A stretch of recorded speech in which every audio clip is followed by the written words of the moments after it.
Hello. I'm back.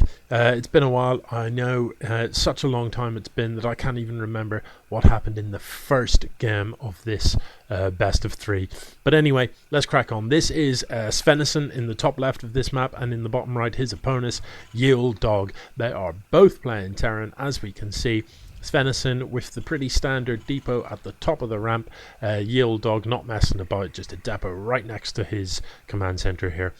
In general, walling off your ramp is a very good idea against Zerg, because they are likely to do things like Ling run-bys, and having a wall is a surefire way to stop huge numbers of Lings just running into your base and wrecking stuff. Against other races, it's kind of optional. It can be useful because it can prevent scouting if you get this closed off with a supply depot. But it does look like YeOldDogg is going to get in there before a second depot is going to come down. We noticed that Svenison has got gas up, and is mining now all three workers in gas. His opponent, meanwhile, gas literally just finishing as we come across the map to look. So a little bit of gas already mined for Svenison. I wonder, is he planning something that needs that gas, or is that just how his build order has panned out? Let's find out soon. YeOldDogg, gas finished, but still nothing mining from it. 3 racks coming down, so looks suspiciously like YeOldDogg has got a large sort of marine push in mind. Has quite cunningly parked this SCV outside his opponent's base, and I don't mind that at all. Having this parked here means that it can see anything that comes down this ramp, whether that's an expand, useful to have information on when that's happening, or if it's a bunch of units moving out. So Svenison building a tech lab, looking very, very standard indeed. His opponent, meanwhile, is just building barracks everywhere, looking very, very cheesy indeed. So only 10 workers actually mining here, but once these workers that are building stuff return, this mineral line will be much closer to saturated. I would like to see this become an orbital command. I think that's something I've mentioned in previous casts. If you are playing Terran, really crucial upgrade. Turn your command center into an orbital command as soon as you can, really. Svenison similarly not with his mineral line fully saturated, and not building workers. These are almost criminal offenses that we're seeing here from both players. To be not saturated and not building workers is pretty much inexcusable. Okay, what else is happening? There's not an awful lot to say. We see double reactors coming down, so it is, by the looks of things, going to be large numbers of Marines. But interestingly, researching stim pack. Now let's have a look at this stim pack upgrade. How do I... I'm just wondering if there's a way that I can get the remaining time for that upgrade to come up on screen, and I'm not sure. They sometimes do that in the procasts and stuff. They have a little countdown timer and things. Anyway, it is a pretty slow upgrade. You can see it takes a full 2 minutes, so it's a bit unusual to see that when somebody is playing a Marine Rush. This Reaper is from Svenison is going to be able to get into his opponent's base and have a good old look around. Needs to be careful though. He needs to be watching to make sure that this Reaper doesn't get sniped, and in amongst all those Marines it dies instantly. But that gives you the information that you needed. If you're watching and you see that number of Marines, you know something's coming. So for me, the instant reaction is bunkers. Do I see any bunkers being built? I don't. There is this siege tank though, and that can literally work wonders. Lifts off the CC. Is he going to fly that home and just be really defensive here? I wouldn't blame him. I wouldn't blame him for doing that. I don't know where it's going. Where is that going? Is he going to... Oh, very nice. He's gonna fly it out to some sort of ninja location. I don't mind that at all. Okay, the siege tanks are good. They are too near the edge, is my one criticism here. They're too near the edge. Stim Marines can run up into this area and can focus down these siege tanks. Admittedly, they'll take a fair amount of damage, but they will nevertheless get them. Whereas if the siege tanks are a little bit further back here, then they can still defend this ramp very easily indeed. They have an enormous range. Look at the range on these things. So you can move them back out of the range of the Stim Marines underneath. This Cyclone will put out a reasonable amount of damage as well. Still don't see anything wrong with building a bunker here and throwing a few Marines in it, but you know, I think the siege tanks are we're gonna see just how much damage these siege tanks do to this type of bio. So combat shield is very nearly finished, and look at the timing on this. This is really well timed. Combat shield is just going to finish up just before these Marines get into position. So that is going to help. It's going to help a lot. Wait for the combat shield. Don't go in there before. Oh no. Anyway, yeah. So that's how much damage siege tanks do to Marines. And YeOldDogg very sensibly decides, I'm going to go back home. You know what? I'm not going to try that again. So yeah, siege tanks, brilliant. Very, very solid hold indeed by Svenison. No problems there whatsoever. This sneaky CC that he's got isn't doing anything. So, you know, you've flown it out to a secret location, get it building workers, turn it into an orbital, do whatever you can. Otherwise, there was no point in doing it. Starport is done. Now, I don't know what this starport is going to be for. It looks like he's going very mech orientated. Cyclones, siege tanks. So the starport, less obvious what it's going to do. Liberator support is great.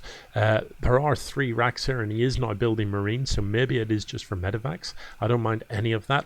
Comes up in here, sees that his opponent doesn't have an expand, and if I'm him, I'm sieging up in this sort of area so that my siege tank, I don't know about this at all. This is just a bit bizarre.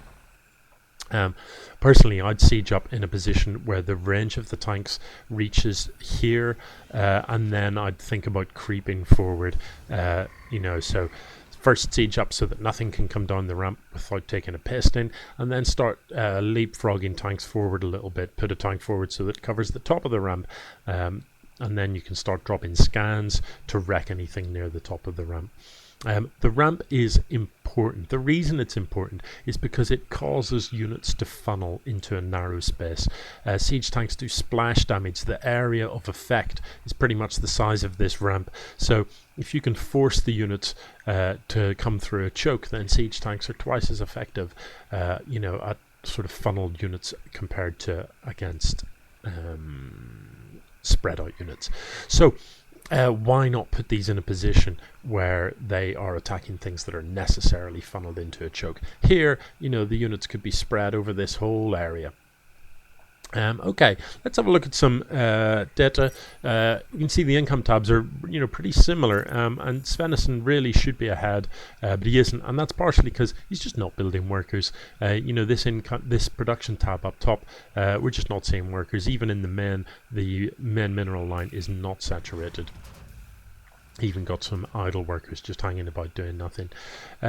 We can see that the units killed, we can see just how effective those siege tanks were. Oh, no. Let's have a look at this. He needs to be a little bit careful here. These siege tanks, you know, what are they going to do over there? Nothing. They're not even going to hit this stuff as it comes past. This siege tank, this can be good. If he focuses this down, he should get the command center. And he is going to get that command center. Now, YeOldDogg, you need to repair that, really. You need to repair it. You're going to clean this up. Oh, no. Svenison, what have you done? You changed your mind. I don't know what you did, man. I don't understand that engagement at all. YeOldDogg, you need to repair this because it is going to burn down.